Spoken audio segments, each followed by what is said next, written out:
For our easy sweet potato pie recipe that is delicious, you're going to need 4 pie crusts, 5 sweet potatoes, 1 tablespoon each of cinnamon and nutmeg, 1 stick of butter, 3 eggs, and a teaspoon of vanilla extract, as well as 2 tablespoons of syrup. So get ready, because we're going to first start with boiling our sweet potatoes. And once they're boiled, the skin will be able to peel off quite easy. So now we're quickly just going to peel off the skin. Like I said, it comes off quite easy. A little bit different than we do for the candied yams, but again, this is sweet potato pie, so we're going to do it this way.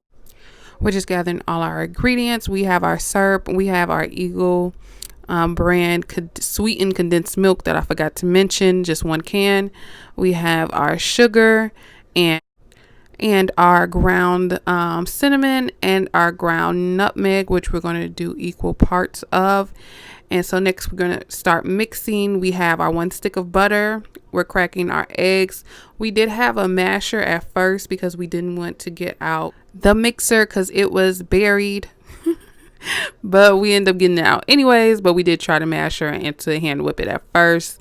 But like I said, we just did our 3 eggs. We have our stick of butter, and we are going to do a bit of mixing just with our arms, and it's not going to hurt us at all. So next, we're going to add in our sweetened condensed milk that I've left out at the beginning. It's a very important part. Please don't leave that out. But we're just going to add it in there. We almost forgot also the vanilla extract, but luckily we have everything like on the counter ready to go when we start cooking. So if we just look and see something extra on the counter, we're like, okay, what is that? What does that go to? Wait a second. And we were able to figure it out.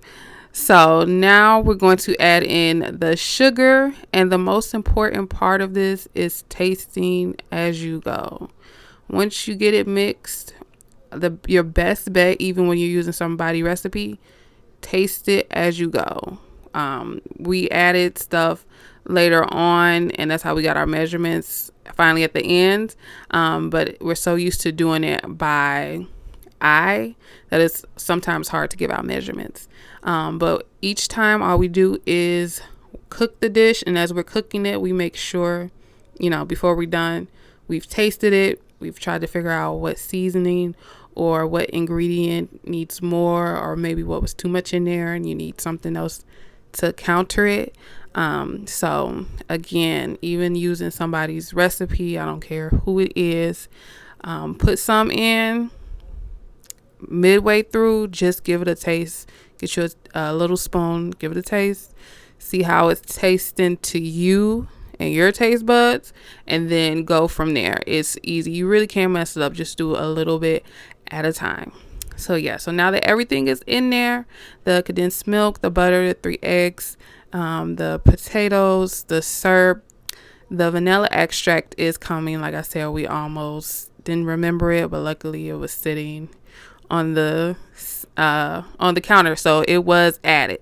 But this is a little bit before then, so we're just going to mash it as much as we can. And we got that masher from the dollar store. So if you don't have a mixer or the hand mixers, maybe get you a masher from the Dollar Tree, and a different type of spoon, and see what you can do that way. But you don't want lumps in your sweet potato pie, but you can at least give it a good try.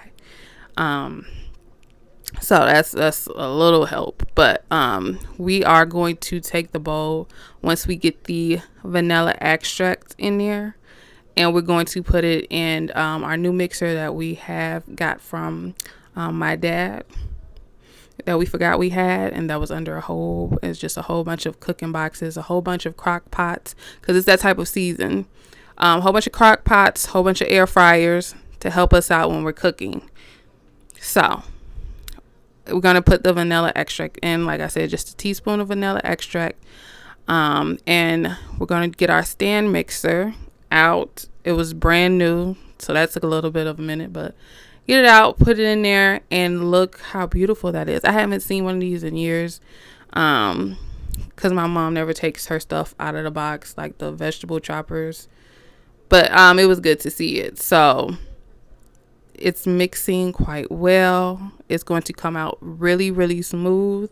You don't want too many, you don't want big lumps, and you don't want too many medium, like small lumps in your sweet potato pie. You want it as smooth as you can get it, so if you have to go to a Dollar Tree and get a masher and get a spoon, I think that's going to take you a while of beating it, but it can happen.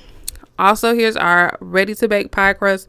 We have 4 of them. We like the deep dish ones, so that's what we're going to use. We did put them in the oven for about 4 minutes, no longer than 7. Don't let them burn, because you're going to cook them again.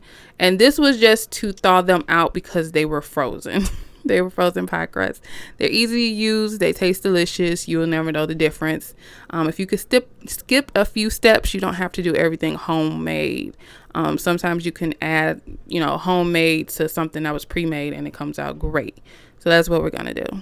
So we're going to pour the sweet potato pies in the crust, and we're going to smooth it because we want a nice top. So we are going to get as much as we can out first, and then we're just going to take our white spatula and smooth the tops of the pie. And they're looking good. They're looking great. We're going to get ready soon. We try to do an even amount in each one, so one's not thicker than the other.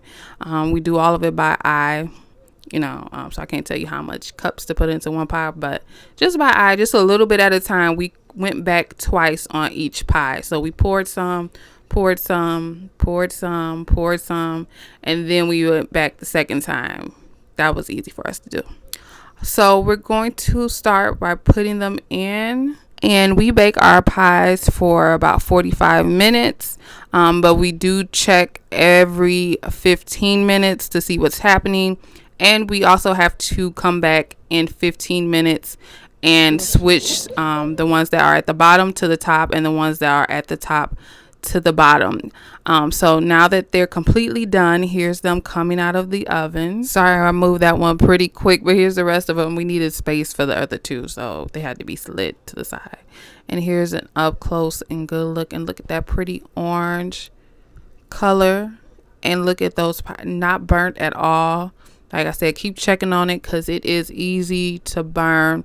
Everybody's stove is different, so you really do have to check on your food and make sure that nothing is burning or underdone or cooking too fast or burning. Always check on your food because it's really going to save you from ruining any of your meals.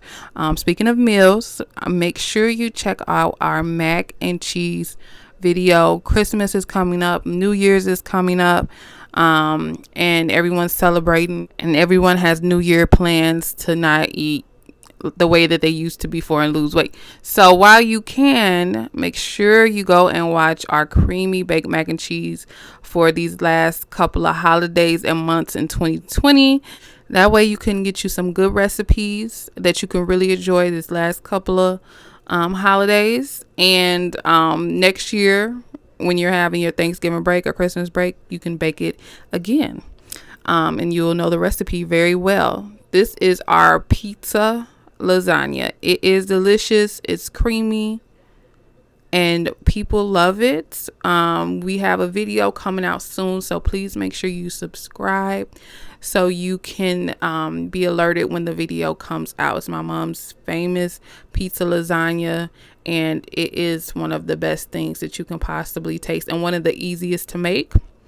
Also, we have so many different Christmas Dollar Tree DIYs. Make sure you go and watch those as well. We show how we do our kitchen, how we do our living room. We even did our bathroom, to our hallways, to our basement. And I'm just giving you a tour of what we were able to accomplish in 2019 and how we reuse some of the decorations, but we always add to it. And we do Christmas hauls, and come shop with us, and it's all really inexpensive. It's all from the Dollar Tree, and we're able to recreate different decorations and holidays with these items. So this is 2020. It's only November 28th, and we already have it set up pretty well for Christmas. We are going to add more, so we are going to be doing more come shop with us and Dollar Tree hauls for Christmas. And as they add new things, we will point them out, because we're always excited to see new items from the Dollar Tree, because we've been shopping there for years for our Christmas decorations. We have been able to reuse certain things, and that's been amazing, and keep them in good condition for many different holidays, not just Christmas. So, right after Christmas, you can do Valentine's Day, St. Patrick's Day, Easter. The Dollar Tree has all these decorations. So we want to make sure you subscribe and follow us so you can see our new decorations and how we're decorating this year during that season. So this is our hallway. This is our living room. We were able to make it snow in our home. This is our tree this year. So I wanted to give an updated in-depth preview to the things we have going on. So we do have our full pizza lasagna. That was a full pan, and it had the sausage on. This is the individual pan with just pepperoni and our cheese garlic bread. And I just wanted to show how cheesy it was. We didn't wait the 30 minutes, so it's not stiff like it should be, but it's delicious. It's hard to wait the 30 minutes. So that's why it was like that, but it's absolutely delicious. Can't wait to post that recipe. Also with our cheese bread that we'll be doing, cheese garlic bread. Then we have our loaded spaghetti, which my mom is famous for. Good cheese at the top of it. And once you see like a good look at that inside, it's loaded with different types of meats, and it's delicious. And then the favorite, I think, is the baked mac and cheese. Everyone tends to love it, tends to brag about it. It's one of the easiest mac and cheese. It's kind of like a one pot that you mix, and then the next pot that you put it in is the pan that you bake it in. But as you can see, it's cheesy and creamy, so it's not dry at all. And I wanted to give a little preview to our party planning business that's coming up. This is just done in my house with only like 1/4 of the shimmer and shine decorations that I actually have. But I just wanted to show how easy it was. And a lot of that stuff we made was DIY with the dollar store materials, the gold plates, the rhinestone mesh I got from Amazon for really cheap. Also, the lamps were from Party City. They were cheap. The bottle that's blue in the middle, dollar store. And the favorites came from Smash Invites on Instagram, and she is amazing. So just keep a lookout for these new things we have coming up.